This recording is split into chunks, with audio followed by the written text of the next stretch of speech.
ISKCON Mangalore వారి 18 రోజుల గీతా క్లాస్లో 9వ రోజు అందరికీ స్వాగతం.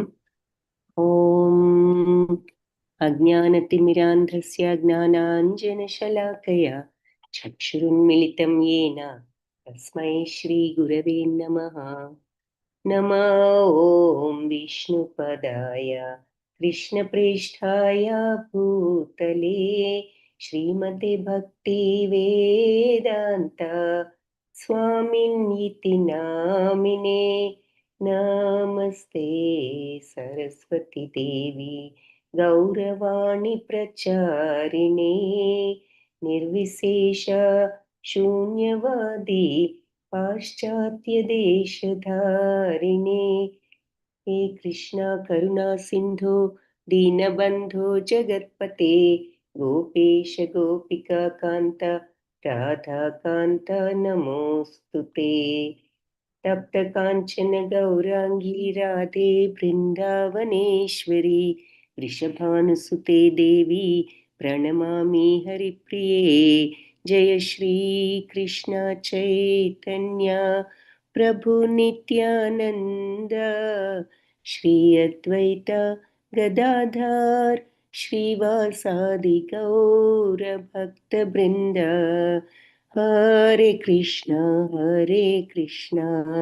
कृष्णा कृष्ण हरे हरे, हरे राम राम राम हरे हरे. हरे कृष्णा कृष्णा कृष्णा हरे हरे, हरे राम हरे राम राम हरे हरे. हरे कृष्ण कृष्ण कृष्ण हरे हरे, हरे राम राम राम हरे हरे. हरे कृष्णा कृष्ण कृष्ण हरे हरे, हरे राम हरे राम राम राम हरे हरे. हरे कृष्ण అందరికీ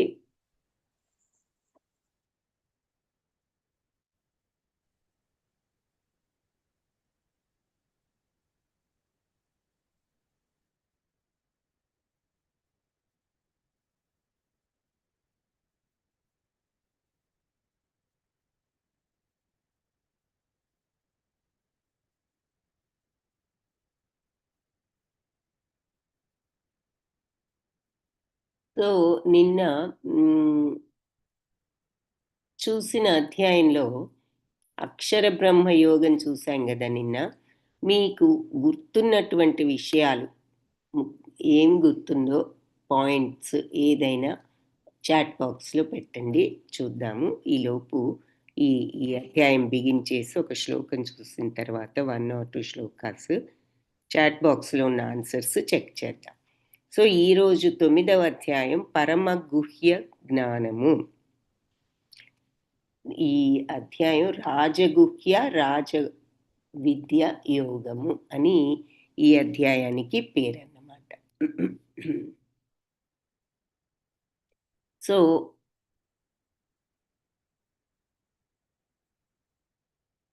రాజవిద్య రాజగుహ్య యోగం. గుహ్యము అంటే రహస్యం. సో ఇది రహస్యాలన్నిటిలోకి రాజు వంటిది, అంటే చాలా అతి రహస్యమైనది. విద్యలన్నిటిలోకి రాజు వంటిది, అంటే చాలా ఉన్నతమైనటువంటి విద్య అని చెప్తున్నారు. సో ఏంటో చూద్దాము. ఈ రాజవిద్య రాజగుహ్య యోగం, ప్రతి అధ్యాయానికి యోగం అనే పేరుందని కూడా చెప్పుకున్నాము. యోగము అంటే భగవంతుడితో కనెక్షన్ అని చెప్పుకున్నాము. ఆ సంబంధాన్ని ఏర్పరచుకోవడమే యోగం భగవంతుడితో. మరి ప్రతి అధ్యాయానికి ఎందుకు యోగము, ఈ ప్రశ్న నేను మళ్ళీ అడుగుతాను.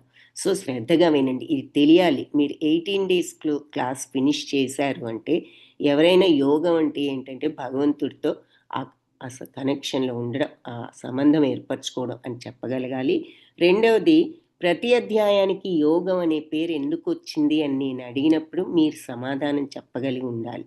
సో ఎందుకు వచ్చిందో ఇప్పుడు మళ్ళీ చెప్తాను. ఇంతకుముందు ఒకసారి చెప్పాను, మళ్ళీ చెప్తాను. ఎందుకంటే ఇది మళ్ళీ మిమ్మల్ని అడగబోయే ప్రశ్న, మీకు తెలియవలసిన ప్రశ్న, ఆన్సర్ తెలియవలసిన ప్రశ్న ఏమిటి అంటే, ప్రతి అధ్యాయంలో కూడా ఈ యోగం అంటే భగవంతుడితో సంబంధం ఏర్పరచుకోవడం, కనెక్షన్లో ఉండడం అంటున్నారు. కాబట్టి ప్రతి అధ్యాయంలో ఇలా భగవంతుడితో సంబంధాన్ని ఏర్పరచుకునే విధానం ఎలాగో చెప్పారు. కనీసం ఒక్క శ్లోకంలో అయినా చెప్పారు. అందుకనే ప్రతి అధ్యాయానికి యోగము అని పేరు. ఓకే. ఈ రాజవిద్య రాజగుహ్య యోగం మొట్టమొదట భగవానువాచతో ప్రారంభం. శ్రీ భగవానువాచ ఇదంతు తే గుహ్యతమం ప్రవక్ష్యామ్యనసూయవే జ్ఞానం విజ్ఞాన సహితం యజ్ఞాత్వా మోక్షసే శుభాత్. సో ఈ గుహ్యతమమైన జ్ఞానం అంటే రహస్యమైనటువంటి ఈ జ్ఞానాన్ని ప్రవక్ష్యామి చెప్తాను, వివరిస్తాను. అనసూయవే అసూయ లేని వాడివి కాబట్టి, అసూయకు ఆపోజిట్ అనసూయ, అసూయ లేకుండా ఉండడం అని అర్థం. సో నువ్వు అసూయ లేనివాడివి కాబట్టి ఈ అతిరహస్యమైన జ్ఞానాన్ని నీకు ఇప్పుడు వివరిస్తాను. ఎలా వివరిస్తాను? జ్ఞానం విజ్ఞాన సహితం, జ్ఞాన విజ్ఞానాలతో సహా నీకు ఈ జ్ఞానాన్ని వివరిస్తాను. సో జ్ఞానానికి విజ్ఞానానికి మరి డిఫరెన్స్ ఏమిటి?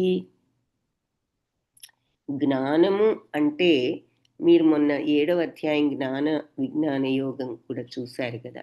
జ్ఞానానికి విజ్ఞానానికి ఉన్న డిఫరెన్స్ ఏంటి?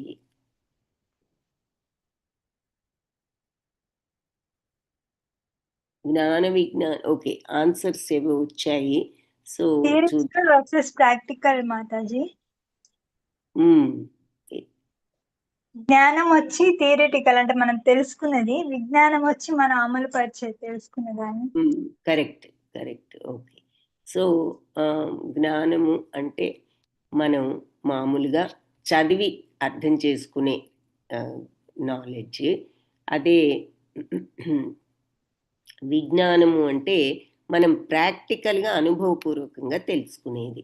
సో ఉదాహరణకి ఏం చెప్తాము, మనం సైన్స్ క్లాస్లో ఆ రసాయనం, ఆ కెమికల్, ఈ కెమికల్ మిక్స్ చేస్తే మరి ఈ వాసన వస్తుంది, ఈ పొగలు వస్తాయి, ఈ కలర్ వస్తుంది అని చదువుతాం, ఓహో అనుకుంటాం. కానీ ల్యాబొరేటరీలోకి వెళ్ళి నిజంగా 2 కెమికల్స్ మిక్స్ చేస్తే అప్పుడు మనకి యాక్చువల్గా కలర్ ఏమిటో మరి అదేంటో తెలుస్తుంది కదా. సో అది ఒక ఎగ్జాంపుల్, ప్రాక్టికల్గా అనుభవపూర్వకంగా తెలుసుకోవడం. అలాగే నొప్పి, ఏదైనా తలనొప్పి అవ్వచ్చు, లేదా ఏ చెయ్యో కాలో ఏదో ఎవరికైనా విరిగితే మనకు తెలిసిన వాళ్లకు అయ్యో పాపం చాలా నొప్పితో బాధపడుతున్నారే అని చూసి అనుకుంటాం. కానీ ఆ నొప్పి నిజంగా ఎలా ఉంటుంది, ఈ నొప్పి అనేది మన దాకా వస్తే కానీ, మనకి ఇదే ప్రాబ్లం వస్తే కానీ మనకు అర్థం కాదు నిజంగా ఆ నొప్పి ఎలా ఉంటుంది. సో అది అన్నమాట. సో ప్రక్క వాళ్ళని చూసి అయ్యో పాపం వీళ్ళు చాలా నొప్పితో బాధపడుతున్నారని తెలుసుకుంటాం, కానీ అస్సలు ఆ నొప్పి ఎలా ఉంటుంది అది మనకు వస్తేనే తెలుస్తుంది.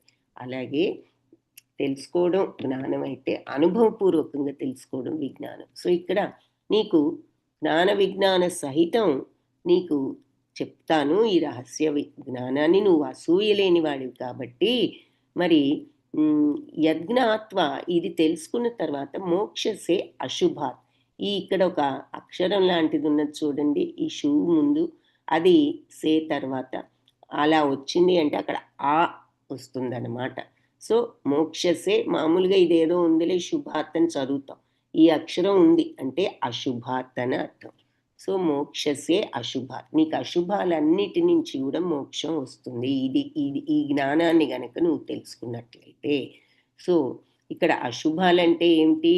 ఈ భౌతిక జనన మరణ చక్రాలు, మరి ఈ కష్టాలు, ఈ భౌతిక జగత్తులో ఉన్న ఈ దుఃఖాలు, వీటి నుండి అంటే జనన మరణ చక్రం నుంచి విముక్తి కలుగుతుంది. సో అర్జున, నువ్వు నా పట్ల అసూయ లేని వాడివి కాబట్టి ఈ అత్యంత రహస్యమైన జ్ఞానాన్ని మరి అనుభవపూర్వక విజ్ఞానంతో సహా నీకు చెప్తాను. జ్ఞాన విజ్ఞాన సహితం అన్నారు కదా. ఇది తెలుసుకున్న తర్వాత ఇక నువ్వు ఈ భౌతిక కష్టాలన్నిటి నుండి విముక్తి చెందుతావు. అంటే ఏదో ఇప్పుడు మనం పడే కష్టాలే కాదు, అసలు ఈ దుఃఖాలయం నుండి విముక్తిని, ఈ అశాశ్వతమైన ఈ భౌతిక ప్రపంచం నుండి నువ్వు విముక్తిని పొందుతావు అని చెప్పడం జరిగింది. సో చాట్ బాక్స్లో కొన్ని ఆన్సర్స్ వచ్చాయి, చూద్దాము. నిన్నటి క్లాస్లో మీకు గుర్తున్న విషయాలు అడిగాను. ఇఖిత మాతాజీ జ్ఞాన విజ్ఞాన యోగం, అది 7th చాప్టర్. నిన్నటిదేమో అక్షర బ్రహ్మ యోగం. సో నిన్నటి చాప్టర్ ఏంటి? సాహిత్య మాతాజీ, మరణించేటప్పుడు ఎవరిని తలుచుకుంటాము, ఎవరి మరణం తర్వాత తలచిన ఆలోచన విధానంగా జన్మని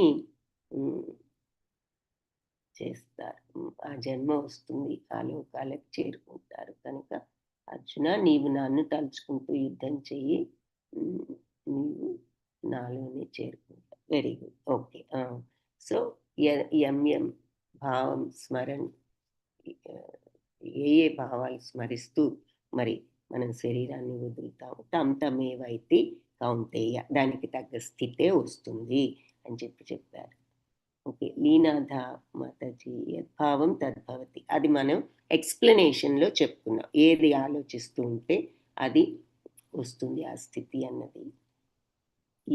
భువన మాతాజీ, భక్తి మార్గంలో ఉన్నవారు చివరిలో నన్ను ఎలా తెలుసుకుంటారు? ఆధ్యాత్మికత అంటే ఆత్మ యొక్క తత్వాన్ని అర్థం చేసి. Very good. ఆత్మకి సచ్చిదానంద తత్వం ఉంటుంది. Excellent, very good. లీనాథ మాతాజీ, ఇంకా మనం ఏ కర్మ చేస్తున్నా అంత భగవంతుడికి అర్పించాలి. Very good. ఓకే.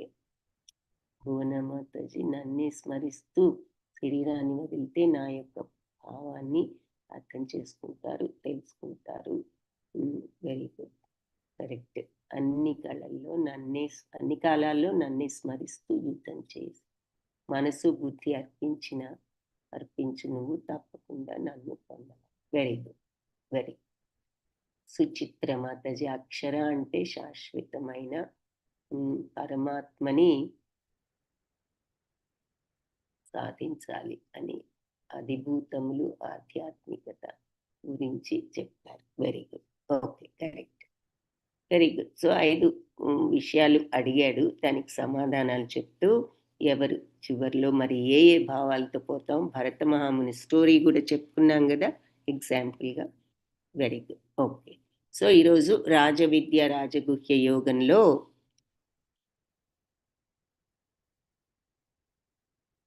ఈ రహస్య జ్ఞాన విజ్ఞానాలతో సహా అసూయ లేని వాడివి కాబట్టి నీకు చెప్తున్నాను.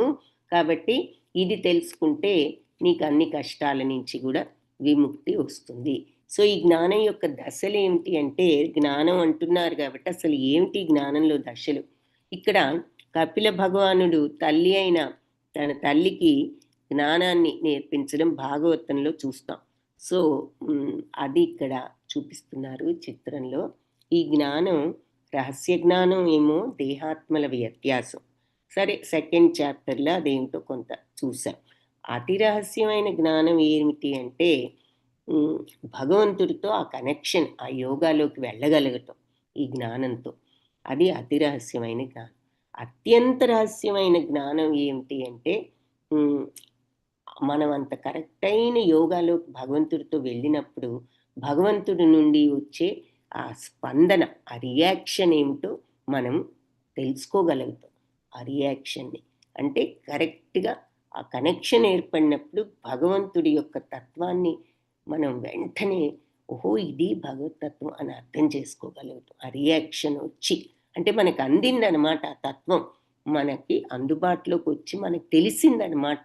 ఉదాహరణకి ఒక లైట్ బల్బు, ఒక ల్యాంప్ ఉంది, ఎలక్ట్రిక్ ల్యాంప్. దాన్ని వెలిగించాలి అంటే ఆ ప్లగ్ పాయింట్లో తీసుకువెళ్ళి ప్లగ్ గుచ్చాలి కదా.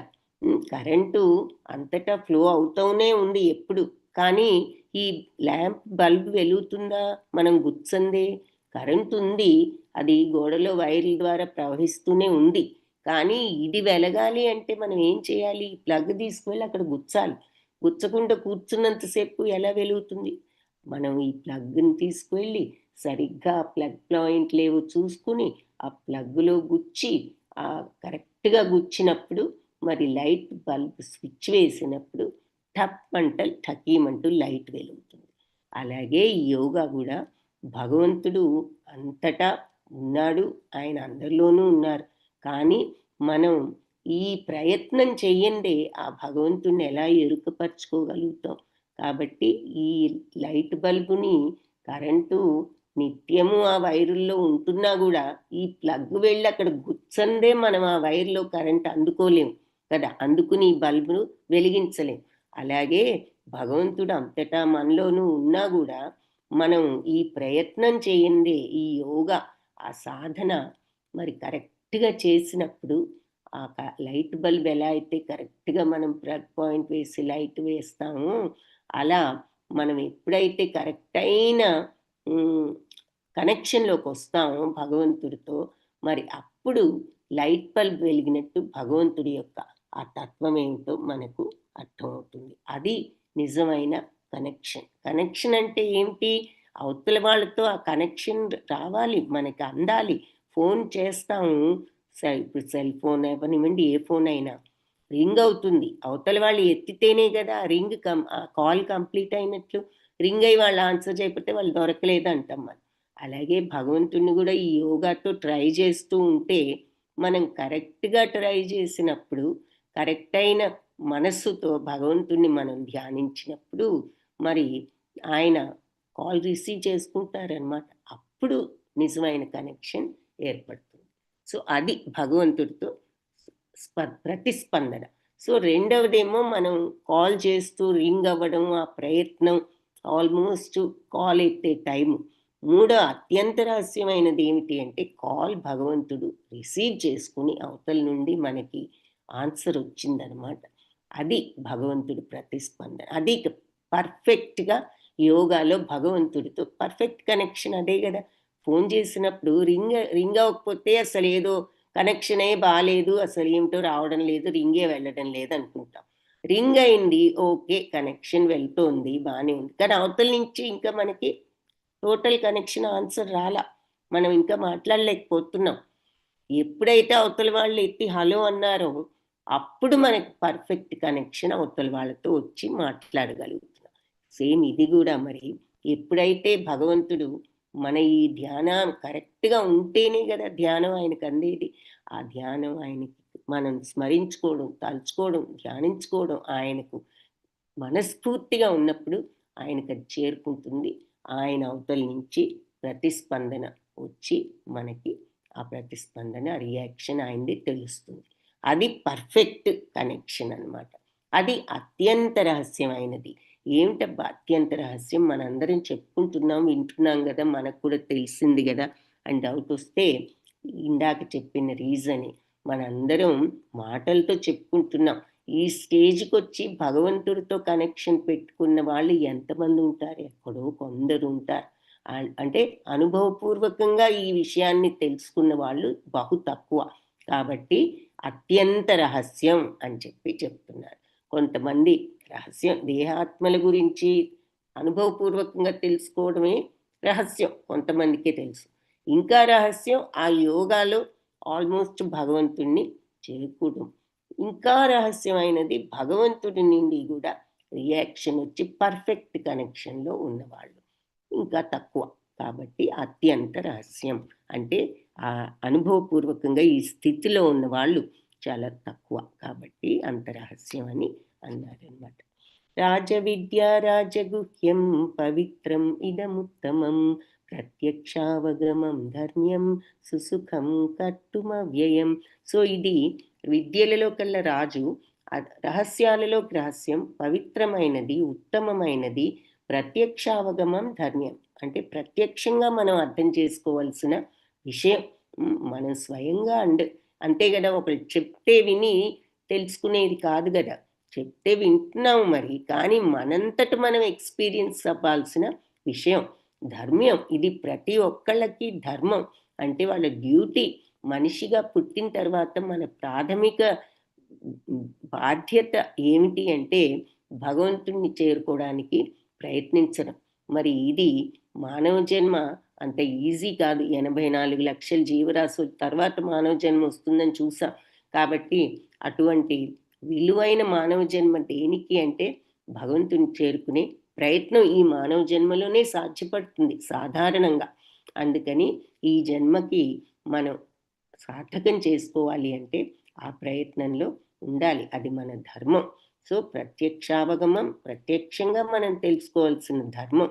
సుసుఖం ఎంతో సుఖవంతం అంటే ఈ భౌతిక ప్రపంచపు సుఖాలు కాదు. ఎలాంటి కష్టాలు వచ్చినా కూడా చెక్కు చెదరని సుఖంలో ఉంటాం. మనం సచ్చిదానందం అని చెప్పుకున్నాం చూసారా నిన్న, అటువంటి సుఖం. కర్తుం చేయాలి అవ్యయం అంటే ఈ అవ్యయమైనటువంటి విద్యను మనం నేర్చుకోవడానికి తెలుసుకోవడానికి ప్రయత్నం చేయవలసినటువంటి విద్య. సో ఈ జ్ఞానం విద్యలలో కల్లా రాజు, రహస్యాలలో అత్యంత రహస్యం. మరి ఇక్కడ అంటే మనం సోషల్ నాలెడ్జ్, ఆయుర్వేదిక్, ఎస్ట్రాలజిక్, సైన్స్ ఇలా రకరకాల నాలెడ్జ్ చూపిస్తున్నారు. వీటన్నిటినీ మించింది గీత జ్ఞానం. కాబట్టి రహస్యాల్లో అత్యంత రహస్యం, విద్యలలోకి రాజు, మరి పవిత్రం, ఉత్తమం, ప్రత్యక్షావగమం ప్రత్యక్షంగా మనం ఈ అవగాహన ప్రత్యక్షానుభూతి చేసుకోవాల్సినది. ధర్మం యొక్క పరిపూర్ణత అంటే మన యొక్క డ్యూటీ కంప్లీట్ చేసిన వాళ్ళం అవుతాం అన్నమాట. మనిషిగా మనం పుట్టినందుకు ఈ జ్ఞానాన్ని తెచ్చుకుంటే మనం పరిపూర్ణలం అవుతాం. మరి నిత్యమైనది, సంతోషంగా నిర్వహింపదగ్గది. సో లక్షణాలు మళ్ళీ రాజు వంటి జ్ఞానం అత్యంత రహస్యం, శుద్ధ జ్ఞానం, పవిత్రమైనది, శ్రేష్టమైనది, ఉత్తమమైనది, ధర్మం యొక్క పరిపూర్ణత. ఇది ప్రత్యక్షావగమం ధర్మే, ప్రత్యక్షంగా మనం అర్థం చేసుకోవాల్సిన ధర్మం. చాలా ప్రశాంతంగా మనల్ని ఉంచేది, నశింపనిది, ఎల్లప్పుడూ ఉండేది. అయితే ఈ జ్ఞానాన్ని అర్థం చేసుకోవడానికి కూడా కొన్ని అర్హతలు ఉన్నాయి. అశ్రద్ధదాన పురుష ధర్మస్యాస్య పరంతప అప్రాప్య మాం నివర్తంతే మృత్యు సంసారవర్త్మని. అశ్రద్ధదానులైన శ్రద్ధ లేనటువంటి పురుషులు, మనుషులు ధర్మస్యాస్య పరంతప ఈ ధర్మం మీద శ్రద్ధ లేని వాళ్ళు, పరంతప అంటే శత్రువులను భయపెట్టేవాడా అని అర్థం. సో అర్జునుణ్ణి పరంతప అని పిలుస్తూ అశ్రద్ధ ఉన్న వాళ్ళు మరి ఈ ధర్మాన్ని పొందలేరు. అప్రాప్యమాం నన్ను పొందలేరు. సో ఈ ధర్మం పట్ల శ్రద్ధ లేనప్పుడు దీన్ని పొందడం కష్టం. వాళ్ళు నన్ను పొందలేరు. నివర్తంతే తిరిగి వస్తారు. ఎక్కడికి? మృత్యు సంసార వర్త్మని ఈ మృత్యు సంసారానికి తిరిగి వస్తారు. మృత్యు సంసారం అంటే ఇక్కడ ఈ జన్మ మరణ చక్రంలోకి మళ్ళీ జన్మని పొందుతారు. దీని నుండి బయటపడటం, మరి భగవంతుని పొందాము అంటే దీని నుండి బయటపడ్డామని అర్థం.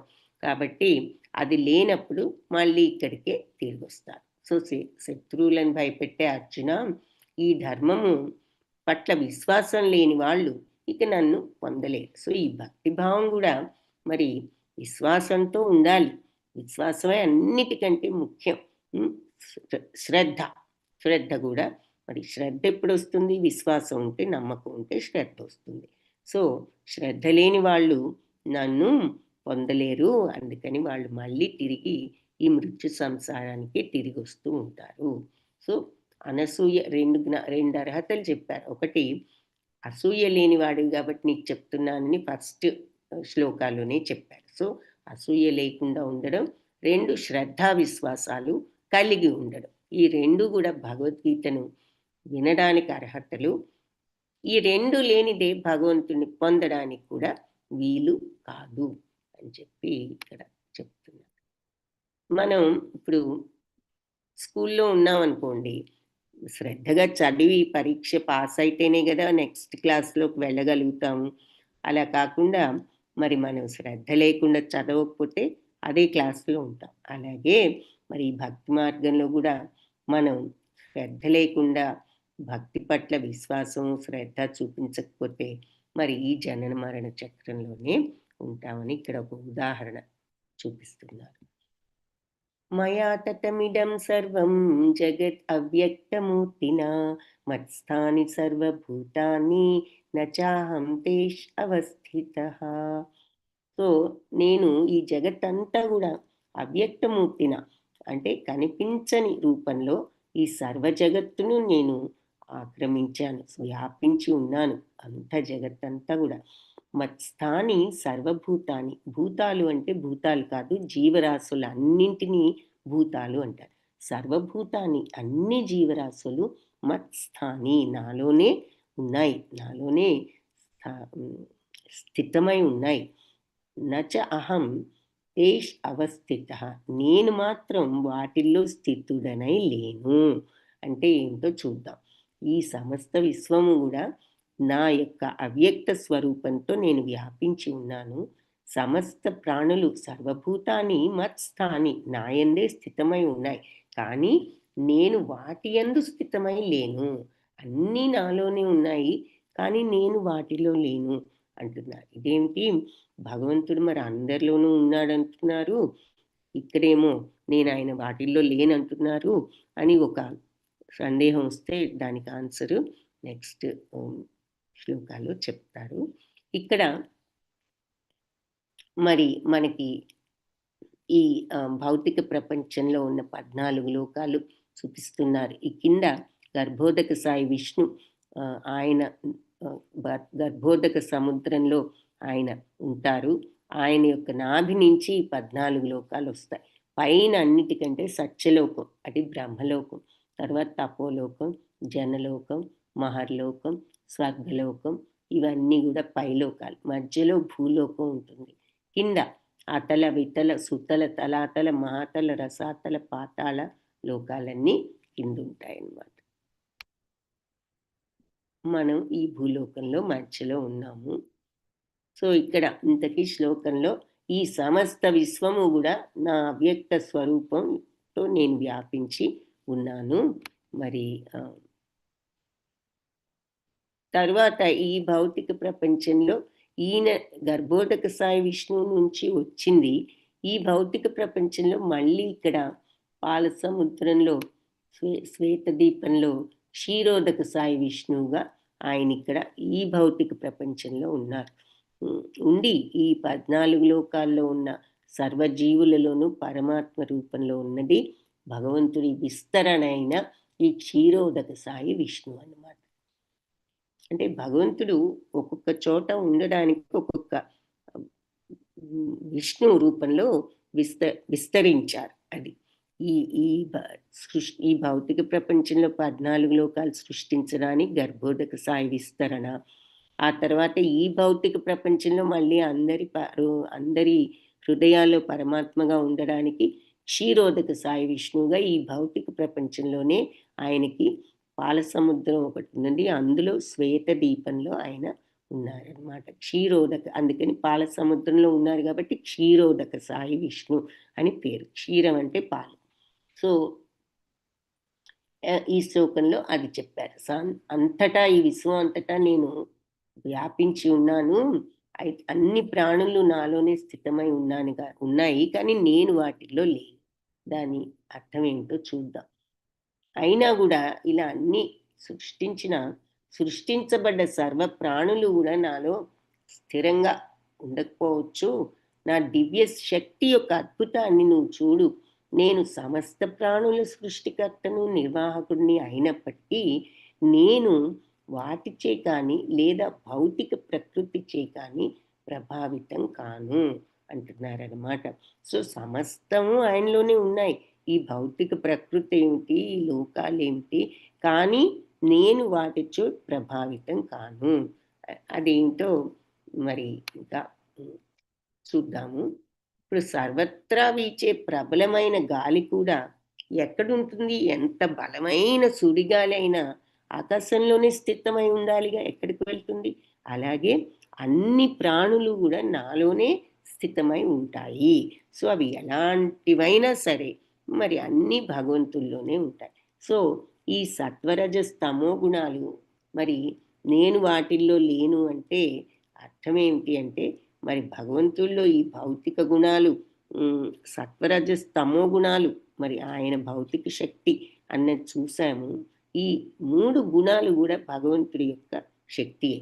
అవి ఆయన శక్తి అంటే ఆయనలోనే ఉన్నాయి అవి, కానీ దాని అర్థం ఏమిటంటే మనము సత్వగుణం ఉంటే మంచి పనులు చేస్తాం, రజోగుణం అంటే కోరికలతో కూడుకున్నది కాబట్టి వాంఛలు ఎక్కువగా ఉండే రజోగుణం కాబట్టి ఈ రజోగుణంలో ఉన్నట్లయితే కోరికలతో సతమతమవుతూ ఆ కోరికలు తీర్చుకోవడానికి అవస్థలు పడుతూ ఉంటాము. తమో గుణంలో ఉంటే అజ్ఞానం, తమో గుణం మరి మోహంలో పడేస్తుంది కాబట్టి జ్ఞానాన్ని కప్పివేసి అజ్ఞానంతో తప్పు పనులు తప్పు మార్గాల్లో ఉంటాం. సో ఇవన్నీ మరి 3 గుణాలు బట్టి మనం వాటి యొక్క వాటి యొక్క ఎఫెక్ట్ మన మీద ఉంటుంది. ఈ గుణాల యొక్క తద్వారా మనం ప్రవర్తిస్తూ ఉంటాం గుణాలను బట్టి. కానీ భగవంతుడికి ఈ గుణాల ప్రభావం ఆయన మీద ఉండదు. సో ఆయన శక్తి అయినప్పటికీ, ఆయనలోనే ఇవి ఉన్నప్పటికీ, ఈ శక్తులు అన్ని సమస్తం ఆయనలోనే ఉన్నాయి కదా. సో ఇవి కూడా ఆయనలోనే ఉన్నాయి. ఉన్నా కూడా మనలాగా ఆయన ఈ గుణాలకు ప్రభావితుడు కాదు. అదంతా ఆయనలో అలా ఊరికినే ఉన్నాయి. కానీ ఆయన మైండ్ మీద ఏది కూడా భగవంతుడికి ప్రభావితులు కారన్నమాట. అది డిఫరెన్స్. సో అన్నీ నాలోనే ఉన్నాయి సమస్త జీవులు, కానీ నేను వాటిల్లో లేనంటే నేను ఈ భౌతికత్వంలో, నేను భౌతికత్వానికి అతీతుడను, ఈ సత్వరజస్తమో గుణాలకు అతీతుడను. అందుకే భగవంతుడికి గుణాతీతుడు, నిర్గుణుడు అనే పేరు. నిర్గుణుడు అంటే గుణం లేనివాడని కాదు. ఈ 3 గుణాలు ప్రభావం ఆయన మీద పని చేయవు. ఆయన ఈ 3 గుణాలకి అతీతుడు అని అర్థం అన్నమాట. సో సమస్తం ఆయనలో ఉన్న ఈ గుణాల ప్రభావాలు ఏవి భగవంతుడి మీద ఉండవు, మన మీద ఉన్నట్లుగా. అది మయాధ్యక్షేణ ప్రకృతి సూయతే సచరాచరం హేతునానేన కౌంతేయ జగద్వి పరివర్తతే. మయాధ్యక్షేణ, నా అధ్యక్షతలో ప్రకృతి సూయతే అన్నీ ఉత్పత్తి చేస్తోంది. దేన్ని? చర అచర, కదిలే కదలనివన్నిటినీ కూడా నా అధ్యక్షతలో ఈ ప్రకృతి ఉత్పత్తి చేస్తోంది. హేతునానేన కౌంతేయ అంటే మళ్ళీ మళ్ళీ జగద్వి పరివర్తతే, మళ్ళీ సృష్టించి నాశనం చేస్తూ ఉన్నది ప్రకృతి. ఎలా? నా డైరెక్షన్లో, నా అధ్యక్షతలో. సో భగవంతుడి అధ్యక్షతలో ప్రకృతి ఈ రకంగా ఈ జీవరాశులన్నిటినీ కూడా మరి సృష్టించి మళ్ళీ లయం చేస్తోంది ఈ జగత్తును అని చెప్తున్నారు. అవజానంతి మాం మూఢ మానుషీం తనుమాశ్రితం పరం భావం అజానంతో మమ భూతా మహేశ్వరం. అవజానంతి మాం మూఢ, మూఢులు నన్ను తెలుసుకోలేక, మానుషీం తనుమాశ్రితం, మనుష్య రూపంలో వచ్చాను కాబట్టి ఈ మూఢులు నన్ను తెలుసుకోలేరు.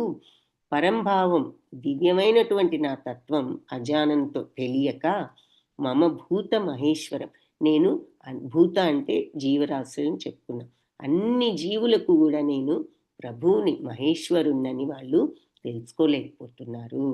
సో నేను ఇలా మనుష్య రూపంలో వచ్చినప్పుడు మూఢులు నన్ను అర్థం చేసుకోలేకపోతున్నారు.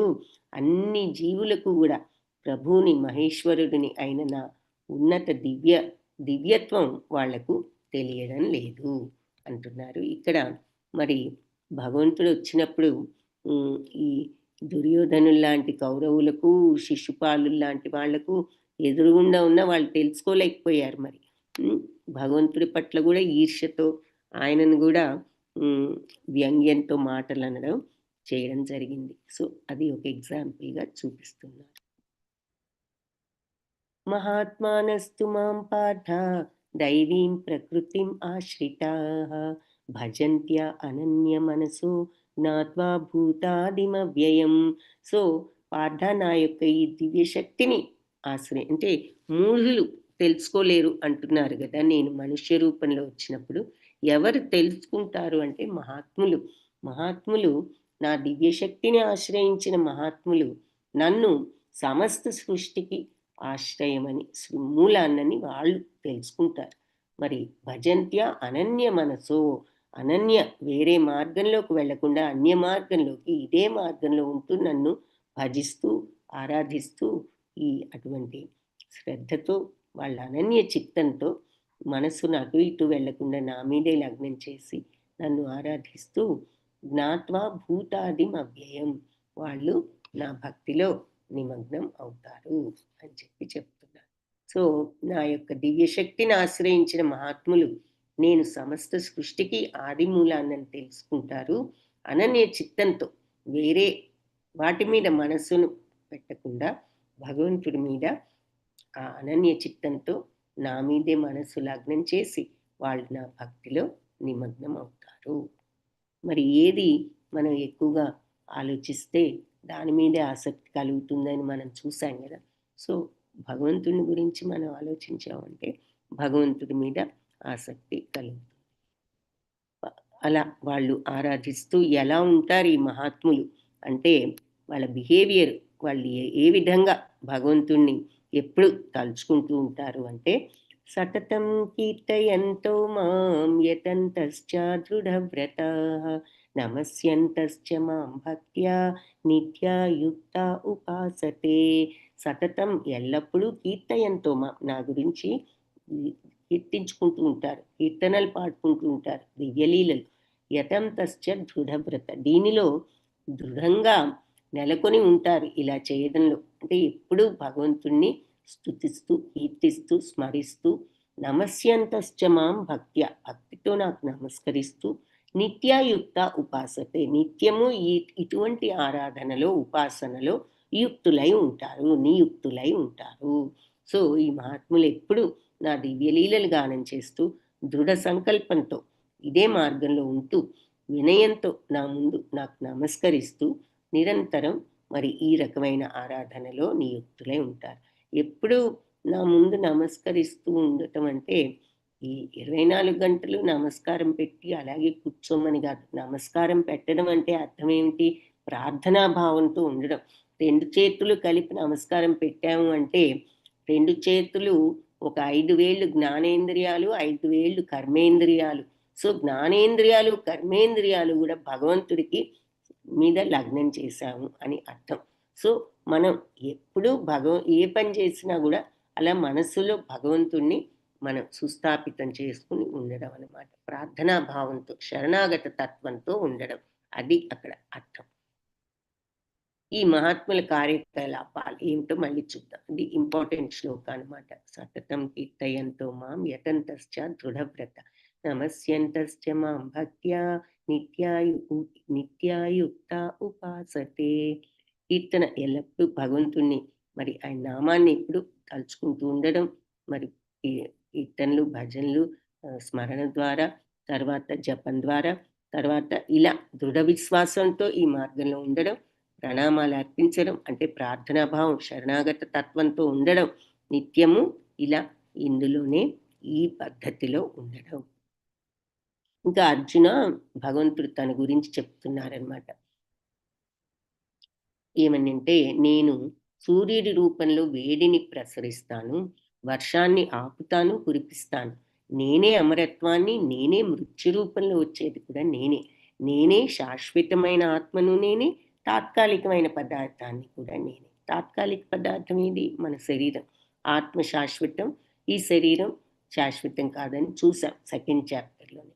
సో శరీరం కూడా భగవంతుడు ఎందుకు 7th చాప్టర్లో చూశారు కదా, భూమిరాపోనలో వాయో అని చెప్పి కమ్మను బుద్ధి ఏవచ అహంకార ఇతి అమ్మే భిన్న ప్రకృతి అష్టధ అంటారు. అంటే నేను ఈ 5 పంచభూతాలతో తయారైన శరీరం. మరి శరీరం ఉందంటే దేంతో తయారైంది? పంచభూతాలు. మన శరీరమే కాదు, ఈ ఎవరి శరీరమైన జంతువైనా, పక్షి అయినా, చీమైనా, చేపైనా, ఏదైనా చెట్టు అయినా సరే ఒక ఆకారం ఉంది. ఈ ప్రపంచంలో దేనికైనా మనకు కనిపిస్తోంది అంటే ఆకారం ఉంది, ఆకారం ఉంది అంటే పంచభూతాలతో తయారైంది. అది పంచభూతాలు ఎక్కడి నుంచి వచ్చాయంటే భగవంతుడు ఇచ్చారు. కాబట్టి అది భగవంతుడే. తాత్కాలిక పదార్థమైన శరీరం అందుకే మన శరీరం మీరు వినే ఉంటారు, ఎవరైనా పోయినప్పుడు కూడా పాంచభౌతిక శరీరం అంటూ ఉంటారు. అంటే శరీరం పంచభూతాలతో తయారై, కాబట్టి ఇది మరి టెంపరీ. ఈ బాడీ పర్మనెంట్ కాదు కదా, ఆత్మ పర్మనెంట్. నా హన్యతే హన్యమానే శరీరే, అని చూసాం ఆత్మని గురించి మనం సెకండ్ చాప్టర్లో. అంటే శరీరం పోయినా ఆత్మ ఎక్కడికి పోదు అని. కాబట్టి శాశ్వతమైన ఆత్మను నేనే, తాత్కాలిక పదార్థం అంటే ఈ బాడీని కూడా నేనే అని చెప్పి భగవంతుడు సమస్తము తను ఏ రకంగా సృష్టించి ఇలా నడిపిస్తున్నారో మనకి మళ్ళీ చెప్తున్నారనమాట. సూర్యుడు ఆయనే, మరి వర్షాన్ని కురిపించేది ఆపేది నేనే, అమరత్వాన్ని నేనే, మృత్యు రూపంలో వచ్చేది నేనే, శాశ్వతమైన ఆత్మ అంటే సత్తు నేనే, అసత్తు నేనే. శాశ్వతమైన ఆత్మ సత్యం, ఎందుకంటే సత్యం అంటే ఏమిటి? మార్పు లేనిది, నిత్యమైనది, శాశ్వతమైనది ఏదీ లేదు ఈ ఈ ప్రపంచంలో, ఈ విశ్వంలో. ఒక్క భగవంతుడు, ఆయన అంశ కాబట్టి ఆత్మ. కాబట్టి అది సత్తు, మార్పు లేని నిత్యమైన శాశ్వతంగా ఉండేదే సత్తు అని చెప్పుకున్నాం నిన్న. కాబట్టి శాశ్వతమైన సత్తు అయిన ఆత్మను నేనే, తాత్కాలిక పదార్థాన్ని అసత్తు అనొచ్చు అనమాట. ఈ భౌతిక ప్రపంచం అసత్తు. ఎందుకు అంటే ఇది నిత్యము ఉండదు కాబట్టి. మన బాడీ కూడా అసత్తు, నిత్యము ఉండదు కాబట్టి. సో ఈ తాత్కాలిక పదార్థం కూడా నేనే, సత్తు అసత్తులను నేనే. ఇంకా వేదాలలో చెప్పబడిన సకామ, ఇంకా కొంత భగవంతుని ఇంకా కొన్ని వేరే విధాలుగా ఆరాధించడం ఏమిటి అనేది చెప్తున్నారు. ఇప్పుడు కొంతమంది వేదాలలో కొన్ని పూజలు యజ్ఞాలు కొన్ని చెప్తూ ఉంటారు, అవి చేస్తే స్వర్గలోక ప్రాప్తి వస్తుందని. సో అలాంటి కర్మల పట్ల స్వర్గలోక ప్రాప్తి కోసం ఇంట్రెస్ట్ ఉన్నవాళ్ళు, ఆసక్తి ఉన్నవాళ్ళు నన్ను ఆ యజ్ఞయాగాదులతో పూజిస్తారు. సో ఆ యజ్ఞశేషం అంటే ప్రసాదం, సోమరసపానం అంటారు యజ్ఞ ప్రసాదాన్ని. అంటే సోమరసం చాలా, సోమ అంటే చంద్రుడు, చంద్రకాంతిలో పెడితే మనం చెప్పుకున్నాం ఎన్నో ఔషధాలకు కూడా మంచివి. ఆయుర్వేద ఔషధాలు చాలా చంద్రకాంతిలో పెడితే వాటికి ఎన్నో ఎన్నో డిసీజెస్కి పనిచేసేటటువంటి శక్తి వస్తుందన్నమాట.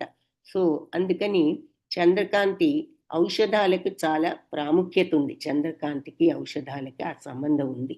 కాబట్టి సోమరసం అంటారనమాట ఈ ప్రసాదాన్ని. అంటే తీసుకుంటే అన్ని పాపాలు, అన్ని బాధలు, ఈ వ్యాధులు తగ్గుతాయన్నట్లుగా. సో అందుకని దాన్ని సోమరసం అంటారు. యజ్ఞ ప్రసాదం తీసుకోవడం ద్వారా పాపాలన్నీ పోయి పవిత్రులై వీళ్ళు స్వర్గలోకానికి వెళ్ళడానికి ఆశిస్తారు. వారి పుణ్యకర్మల ఫలంగా వాళ్ళు స్వర్గానికి, ఇంద్రలోకానికి వెళ్తారు. మరి వాళ్ళు కరెక్ట్గా యజ్ఞాలు అవి చేశారు, అలాగే వెళ్తారు. అలాగే అక్కడ దేవతలు మరి స్వర్గలోకానికి వెళ్తే ఏం చేస్తాం? అక్కడ మంచి స్వర్గ భోగాలన్నీ అనుభవిస్తాం జరుగుతుంది. సో అనుభవించిన తర్వాత బాగానే ఉంది, స్వర్గప్రాప్తి వచ్చింది, భోగాలు అనుభవిస్తున్నాం. కానీ అక్కడ భోగాలన్నీ అనుభవించడంతో ఏం జరుగుతుందట? వాళ్ళ పుణ్యం అంతా కరిగిపోతుంది. మన పుణ్యం ఎలాంటిది? ఏదైనా బ్యాంక్ బ్యాలెన్స్ లాంటిది అనమాట. ఇవి మనం అక్యుములేట్ చేసుకుని ఖర్చు పెట్టేసామంటే బ్యాంక్ బ్యాలెన్స్ నిల్ అవుతుంది, జీరోకి వస్తుంది. అలాగే ఈ స్వర్గానికి వెళ్ళి మన పుణ్యం అంతా ఖర్చు పెట్టుకుని పుణ్యం అంతా జీరోకి వచ్చిన తర్వాత, నిల్ అయిన తర్వాత, ఖాళీ అయిన తర్వాత మళ్ళీ తిరిగి భూలోకానికి వస్తారనమాట. ఆ రకంగా ఈ భోగ వస్తువులు స్వర్గప్రాప్తి కోసం మనం యజ్ఞాలు అవి చేసేవాళ్ళు మళ్ళీ భూలోకానికి వస్తూ పోతూ ఉంటారు అని చెప్తున్నారు. సో పుణ్యం వస్తే స్వర్గానికి వెళ్తారు, స్వర్గలోకంలో పుణ్యం అంతా కరిగే వరకు ఉండి కరిగిపోయిన తర్వాత మళ్ళీ వస్తారు అని చెప్తూ, అది ఎలా ఉంటుంది? జయంట్ వీళ్ళు మరి పైకి వెళ్తే అక్కడ అన్నీ బ్రహ్మాండంగా చాలా అందంగా కనిపిస్తాయి, కింద కనిపించనివన్నీ కనిపిస్తాయి. కానీ అక్కడ ఎక్కువసేపు ఉంచరు కదా, ఒక 2 నిమిషాలు ఉంచి మళ్ళీ క్రిందికి తీసుకొస్తారు. సో దాంతో పోలుస్తున్నారు. అంటే జనన మరణ చక్రం నుంచి విముక్తి రాలేడు. స్వర్గలోక ప్రాప్తి వచ్చినా అక్కడ పర్మనెంట్గా ఉండవు, పుణ్యం ఉన్నంత వరకే ఉంటాం, మళ్ళీ తిరిగి ఇక్కడికే వస్తాము అని భగవంతుడు ఇక్కడ క్లియర్గా చెప్తున్నారు. అనన్యాశ్చింతయంతో మాం ఏ జన పర్యుపాసతే తేషాం నిత్యాభియుక్తానాం యోగక్షేమం వహామ్యహం.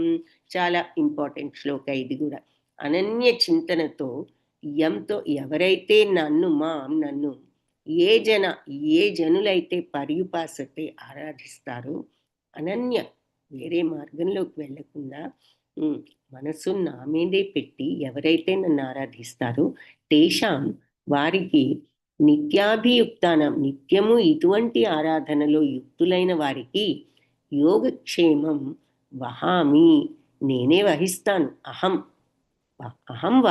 వహామ్యహం, నేనే వహిస్తాను వాళ్ళ యోగక్షేమాలు. ఇక్కడ యోగము అంటే లేనిది ఇవ్వడం, క్షేమం అంటే ఉన్నదాన్ని సంరక్షించడం అని అర్థం.